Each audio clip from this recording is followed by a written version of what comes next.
سلامتون چطوره؟ توی این ویدیو قراره که 30 تا جمله مهم رو درباره حوادثی که فقط تصادف رانندگی نیستش.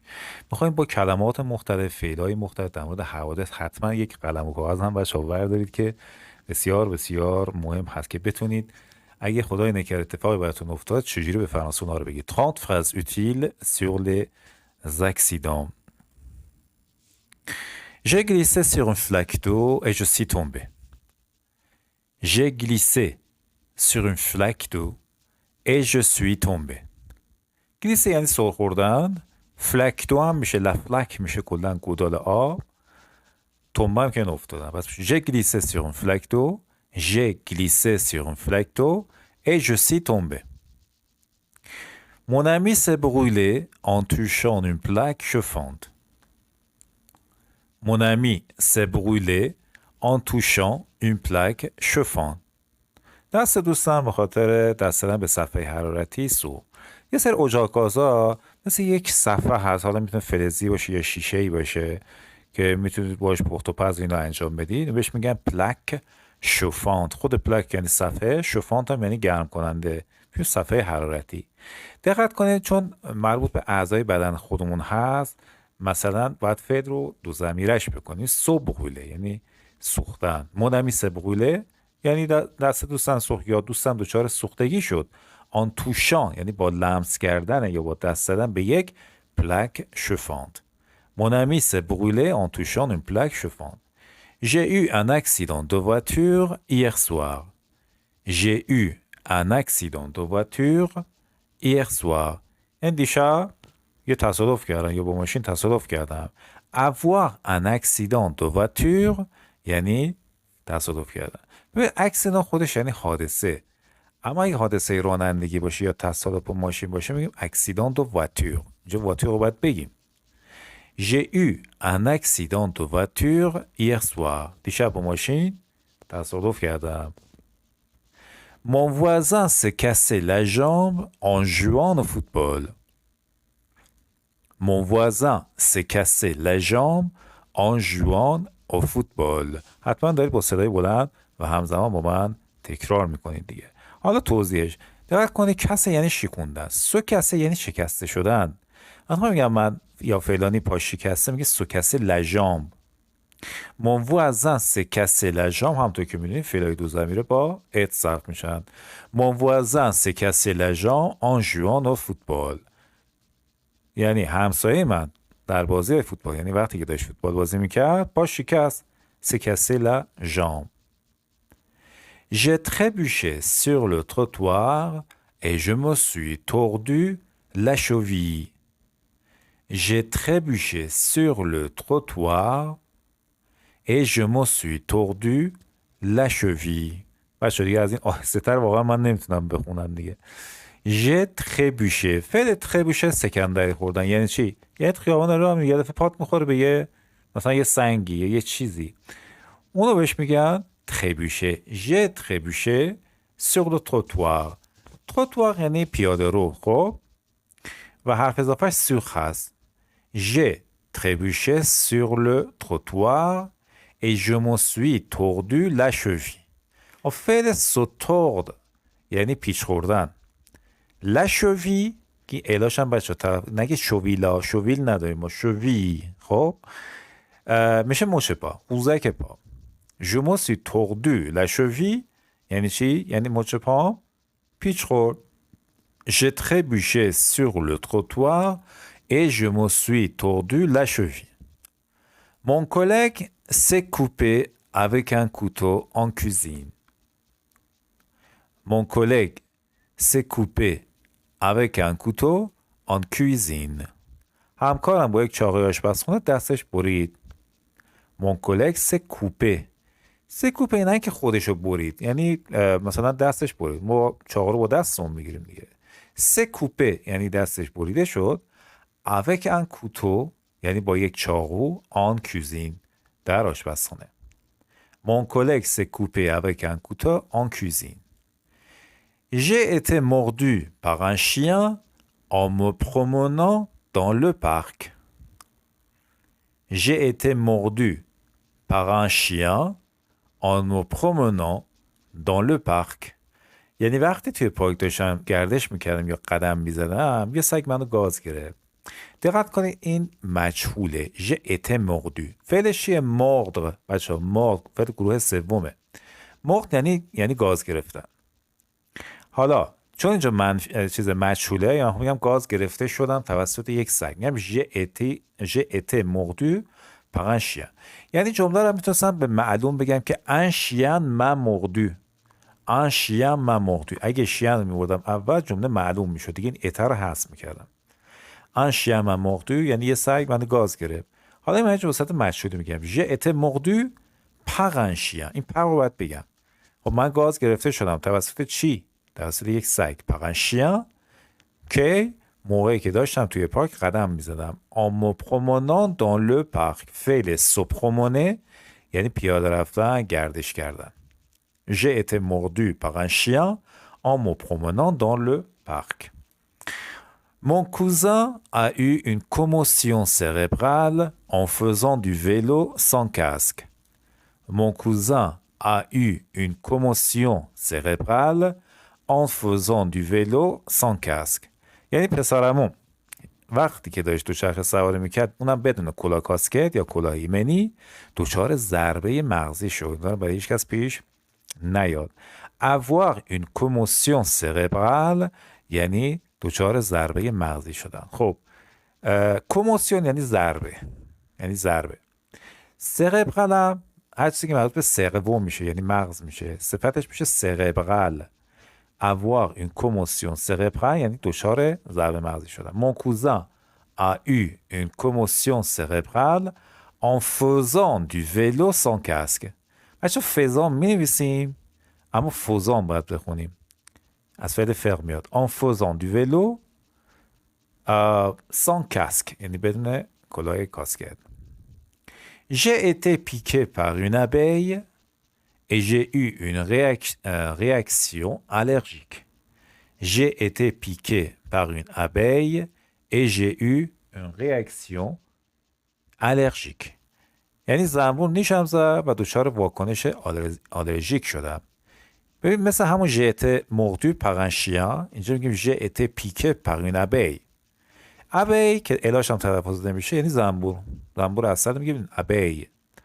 اما ژ ات پیکه، خود پیکه یعنی نیش زدن، گاز گرفته، گزیدن در مورد حشرات. مجهولش میشه ژ ات پیکه. ژ ات پیکه par une abeille یعنی یه زنبور من نیش زد. et j'ai eu une réaction allergique. réaction یعنی واکنش، الرژیک هم صفت آلرژیه. یعنی چی دچار واکنش آلرژی شدم؟ یعنی دچار سوزش شدم، همینجا میخارید، همینجا میسوخت. مثلا من چه میدونم دست راستم و مثلا نیست زده، بعد همه جای بدنم گزگز میکرد، همه جای بدنم انگار که میسوخت. اینو بهش میگم واکنش آلرژی. j'ai été piqué par une abeille et j'ai eu une réaction allergique. Mon frère s'est coincé les doigts dans une porte. Mon frère s'est coincé les doigts dans une porte. یعنی انگشتای برادرم لای در گیر کرد. se coincer les doigts خود کوانسه یعنی گیر انداختن، اما سو کوانسه لدوا یعنی گیر افتادن انگشتا. شما با جو هم میتونید بگید که جو me suis coincé le doigt dans une porte. همینا رو بچه همینا که با جو نیستش رو میتونید با جو هم بنویسید برای خودتون که یه وقت خدای نکرد اتفاق برای خودتون هم افتاد بتونید بگید je me suis coincé le doigt dans une porte. Mon frère s'est coincé les doigts dans une porte. J'ai eu une intoxication alimentaire après avoir mangé des fruits de mer pas frais. J'ai eu une intoxication alimentaire après avoir mangé des fruits de mer pas frais. خب intoxication یعنی مسمومیت، alimentaire یعنی غذایی، صفته. پس میشه avoir une intoxication alimentaire یعنی دچار مسمومیت غذایی شدن که بعد از خوردن غذاهای دریایی که مونده بود، تازه نبود. après avoir mangé des fruits de mer. بچه‌ها توی فرانسه یعنی فرانسوی‌ها به غذای دریایی مثل صدف و خرچنگ و میگو و اینا میگن fruits de mer، میوه دریایی میگن، ولی میوه دریایی نیست. پس به غذاهای دریایی فرانسه میگن fruits de mer. پفره. فره یعنی تازه، پفره یعنی ناتازه یا مونده، کهنه، یعنی تازه نبود. Mon ami a été ébouillanté par de l'eau bouillante renversée sur lui accidentellement. خب Mon ami a été ébouillanté par de l'eau bouillante renversée sur lui accidentellement. آب جوش به طور اتفاقی رو بدن دوستم ریخت و اون دچار سوختگی شد. Mon ami a été ébouillanté. این الاش تلفظ نمیشه. ébouillanté یعنی سوزوندن با آب جوش و اینا. باز مجهولش میشه a été ébouillanté. Mon ami a été ébouillanté par de l'eau bouillante با آب جوش. خدا bouillante یعنی جوش. l'eau bouillante آب جوش. renversé sur lui. renversé یعنی واژگون شدن. یعنی واژگون شد آب جوش روش به طور اتفاقی accidentellement. Mon ami a été ébouillanté par de l'eau bouillante renversée sur lui accidentellement. حالا با جو بگم j'ai été ébouillanté par de l'eau bouillante renversée sur moi accidentellement. بچه چندین بار این ویدیو رو باید ببینید و یادداشت کنید، چندین بار جمله ها رو با صدای بلند تکرار کنید. یک بار فایده نداره، یک کمی سخته. J'ai eu un malaise cardiaque et j'ai dû être hospitalisé d'urgence. J'ai eu un malaise cardiaque et j'ai dû être hospitalisé d'urgence. من سکته قلبی کردم یا دچار عارضه قلبی شدم حالا و باید فوراً در بیمارستان بستری می شدم. avoir un malaise cardiaque. ملز یعنی ناخوشی، بیماری، عارضه. کاردیاک صفت کور یعنی قلب. ملز کاردیاک دچار عارضه قلبی شدن یا سکته کردن. et j'ai dû être hospitalisé و من مجبور شدم که هاسپیتالیزه بشم. هاسپیتالیزه یعنی بستری کردن، اما être hospitalisé یعنی بستری شدن. حالا فوراً میشه d'urgence. اصلا فارسی نمیگیم urgence یعنی فوری دیگه. J'ai eu un malaise cardiaque et j'ai dû être hospitalisé d'urgence. Mon voisin a été électrocuté en touchant un fil électrique dénudé. Mon voisin a été électrocuté en touchant un fil électrique dénudé. به به بچه چه فعلایی چه اسمهایی، مطمئنا خیلیاش رو نشنیدید. Mon voisin était électrocuté. میخوام بگم که دچار برق منو گرفت، میگم j'ai été électrocuté. En touchant یعنی موقع لمس کردنه یا به دلیل لمس کردنه. un fil électrique. فیل بچه هم معنی نخ میده، اما میخوام بگیم سیم برق میگیم un fil électrique. dénudé یعنی سیم برق لخت، یعنی روش روکش نداشته. وقتی ما سیم برقی که توش جریان هست دست بزنیم دچار برق گرفتگی میشیم. Mon voisin a été électrocuté en touchant un fil électrique dénudé. J'ai été victime d'un vol à l'arraché dans la rue et j'ai été blessé dans la bagarre qui a suivi. J'ai été victime d'un vol à l'arraché dans la rue et j'ai été blessé dans la bagarre qui a suivi. یعنی من قربانی یک سرقت در خیابان شدم و در درگیری بعد از آن زخمی شدم. حتی être victime de quelque chose قربانی چیزی شدن یعنی دچار آسیب شدن، دچار صدمه شدن. حالا میتونه صدمه جسمی باشه، میتونه صدمه روحی باشه، میتونه مالی باشه حتی. j'ai été victime d'un vol à l'arraché. بچه vol à l'arraché یه چیزی مثل همون کیف خاپی و اینها، میگن le vol à l'arraché. توی خیابون et j'ai été blessé باز مجروح شده، یعنی من مجروح شدم، زخمی شدم، مجروح شدم. dans la bagarre qui a suivi. la bagarre یعنی زد و خورد، درگیری. qui a suivi که بعدش اتفاق افتاد از فعل suivre میاد. j'ai été victime d'un vol à l'arraché dans la rue et j'ai été blessé dans la bagarre qui a suivi. mon oncle a fait une chute de plusieurs mètres lorsqu'il travaillait sur un toit et il s'est cassé plusieurs os. Mon oncle a fait une chute de plusieurs mètres lorsqu'il travaillait sur un toit et il s'est cassé plusieurs os. عموم تو هنگام کار روی پشت اون از چند متری افتاد زمین و چند تا از استخوان‌های بدنش شکست. مونوگ افه این شد. فر این شد بچه یعنی همون افتادن. یعنی ما به جای تنبه میتونیم بگیم فر این شد، سقوط کردن، افتادن. de plusieurs mètres. Une chute de plusieurs mètres یعنی یک سقوط چند متری. یعنی از چند متری افتاد زمین. کی lorsqu'il travaillait sur un toit وقتی که داشت روی پشت بون کار میکرد. et il s'est cassé plusieurs os. os یعنی استخوان و چندین استخوانش یا چند تا از استخوان‌های بدنش شکسته شد. il s'est cassé گفتیم وقتی در مورد اعضای بدن صحبت می‌کنیم فعل باید دو ضمیره. برای همین که میگم اون ویدیویی که در مورد دو ضمیرها درست کردم ببینید کاربردهای بسیار زیادی داره. J'ai été renversé par un cycliste qui roulait trop vite sur le trottoir. J'ai été renversé par un cycliste qui roulait trop vite sur le trottoir. یه دوچرخه سواری که با سرعت در پیاده رو مشغول راندن بود منو به زمین زد.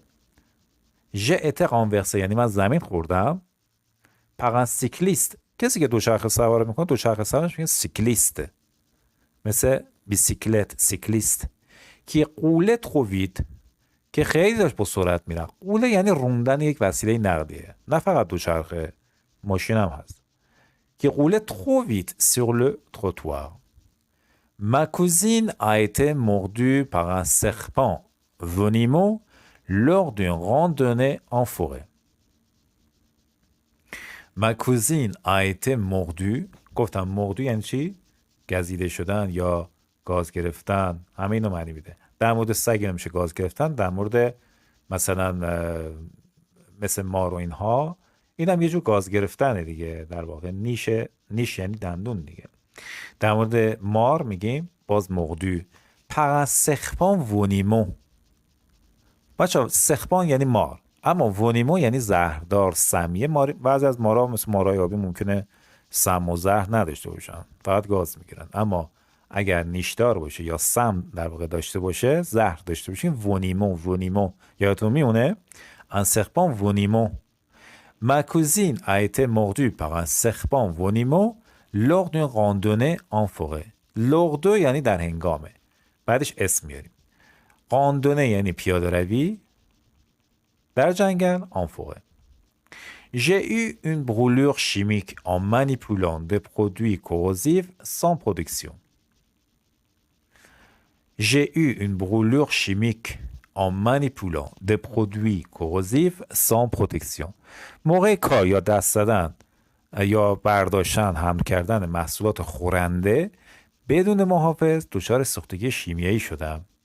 brûlure سوختگی شیمیک هم یعنی وقتی شما با یک ماده شیمیایی دچار سوزش میشین میگیم avoir une brûlure chimique. en manipulant des produits corrosifs. منیپوله معانی زیاد داره. یکیش مثل دست زدن، با دست زدن و کار کردن با محصولات خورنده. des produits corrosifs خورنده یعنی چی؟ مثلا اگه مثلا رو آهن بزنی آهن میخوره، آهن دچار زنگ زدگی میشه بچا، کوروزیف بهش میگن.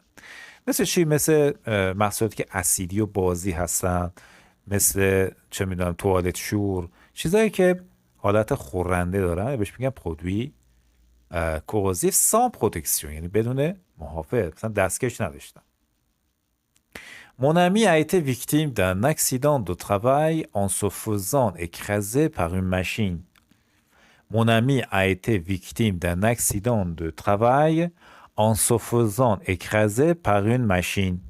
دوستم به دلیل له شدن زیر دستگاه موقع کار دچار آسیب دیدگی شد. آسیب کارش میگن accident de travail. Mon ami a été victime d'un accident de travail en se faisant écraser. خود écraser بچه یعنی زیر گرفتن. مثلا میگیم j'ai été écrasé par une voiture، یعنی یه ماشین من زیر گرفت، خدایی نکرده. خب حالا se faire écraser به همون معناست. en se faisant écraser par une machine. ماشین بچه به معنی ماشینی که سوارش میشیم نیست. ماشین یعنی دستگاهی تو کارگاه کار میکنه. هر دستگاهی رو ما میگیم ماشین.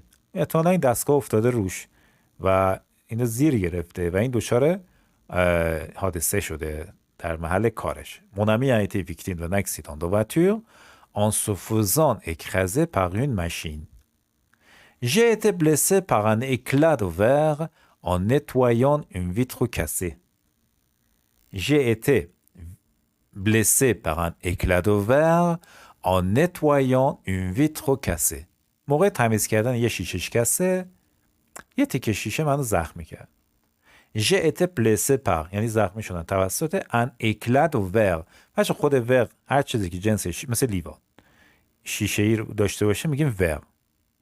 اکلا یعنی تیکه. پس یه تیکه شیشه خورده شیشه رو بهش میگن un éclat de verre. en nettoyant یعنی موقع تمیز کردن une vitre cassée. ویتر یعنی جام. شیشه پنجره رو بهش میگیم ویتر. یعنی شیشه پنجره شکسته بود داشتم تمیز میکردم یه تیکه از این خورده شیشه ها منو زخمی کرد. J'ai été blessé par un éclat de verre en nettoyant une vitre cassée. Mon voisin a été agressé dans la rue et il a eu plusieurs fractures. Mon voisin a été agressé dans la rue et il a eu plusieurs fractures. همسایه من در خیابان مورد حمله قرار گرفت و چندین استخوانش شکست. خب بهش حمله کردن حالا می‌خواستن بدزدن یا زخمیش کنن. agressé یعنی حمله کردن. a été agressé dans la rue il a eu plusieurs fractures. avoir une یا des fractures. fracture یعنی شکستگی. و چند تا استخوان شکست. دچار شکستگی شد. مثلا دست پا. J'ai été victime d'un accident de ski en perdant le contrôle sur une piste noire. J'ai été victime d'un accident de ski en perdant le contrôle sur une piste noire. موقع اسکی در پیست مشکی دچار حادثه و آسیب دیده شدم. accident de ski en perdant le contrôle. perdre le contrôle یعنی از دست دادن کنترل. یعنی نتونی خودتو کنترل کنی. sur une piste noire. این پیست ها پیستای اسکی سه تا رنگ دارن دیگه فکر میکنم. آبیه که خیلی مبتدی، سبز متوسطه و مشکی میشه دیگه برای حرفه‌ای است. خب اگه حرفه‌ای نیستین نباید تو این پیستایی که با رنگ مشکی پرچم مشکی مشخص کردن. خب این من رفتم و اونجا دچار حادثه شدم. J'ai été victime d'un accident de ski en perdant le contrôle sur une piste noire. Mon collègue s'est blessé à la main en utilisant une scie circulaire sans faire attention. Mon collègue s'est blessé à la main en utilisant une scie circulaire sans faire attention. همکارم به دلیل بی‌احتیاطی در استفاده از یک اره مدور دچار آسیب دیده شد. خب یه بار دیگه. Mon collègue s'est blessé à la main یعنی دستش زخمی شد en utilisant موقع استفاده از une scie circulaire. scie یعنی اره، circulaire یعنی گردان. خب این اره هایی که مثلا تو نجاری هستش میچرخه چوبش میبری این سی سیرکولر بهش میگن. خود سی یعنی اره. sans faire attention یعنی بدونی که توجه کنی یعنی به دلیل بی‌احتیاطی. J'ai été mordu par un chien errant dans mon quartier. J'ai été mordu par un chien errant dans mon quartier. یه سگ ولگرد تو محله گازم گرفت. بچه یه داستانی هم درست کردم le chien errant. آیا اونو دیدید ویدیو رو؟ این ویدیو داستانی بود در مورد یک سگ ولگرد. J'ai été mordu par un chien errant dans mon quartier. یه سگ ولگرد تو محله گازم گرفت.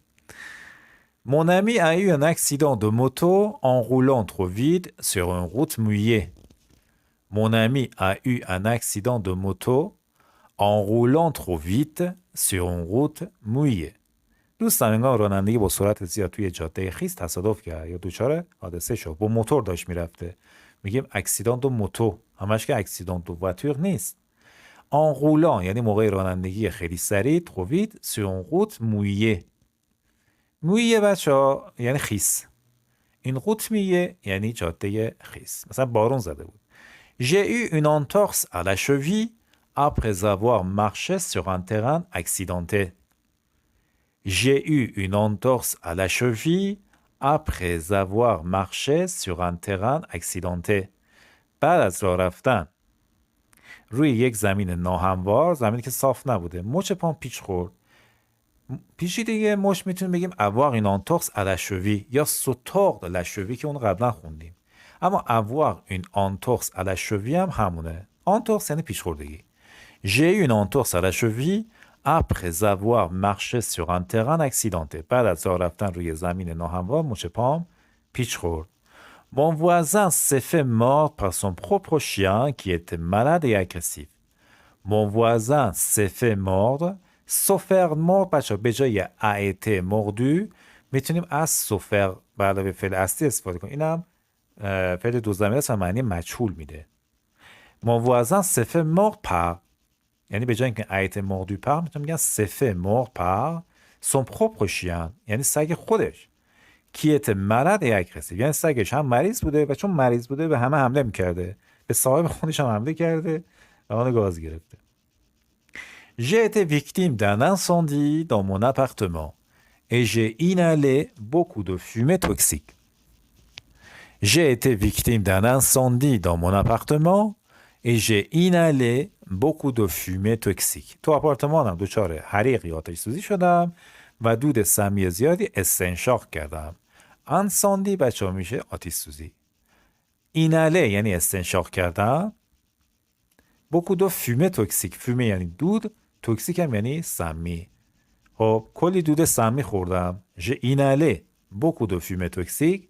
j'ai été victime d'un accident d'un incendie dans mon appartement. پس incendie مذکر بچه ها ببینید و به معنی آتش سوزیه. Mon ami a été blessé lors d'une bagarre dans un bar. Il a dû être hospitalisé pour des fractures au visage. یعنی دوستم موقع درگیری توی بار توی کافه مجروح شد و به دلیل شکستگی صورت مجبور شد توی بیمارستان بستری بشه. Mon ami a été blessé lors d'une bagarre. گفتم la bagarre یعنی دعوا، کتککاری. Dans un bar et il a dû être hospitalisé. اینو دیگه قبلا توضیح دادم جمله قبلی. être hospitalisé بستری شدن. به خاطر چی؟ pour des fractures au visage. صورتش دچار شکستگی شده بود. fracture یعنی شکستگی.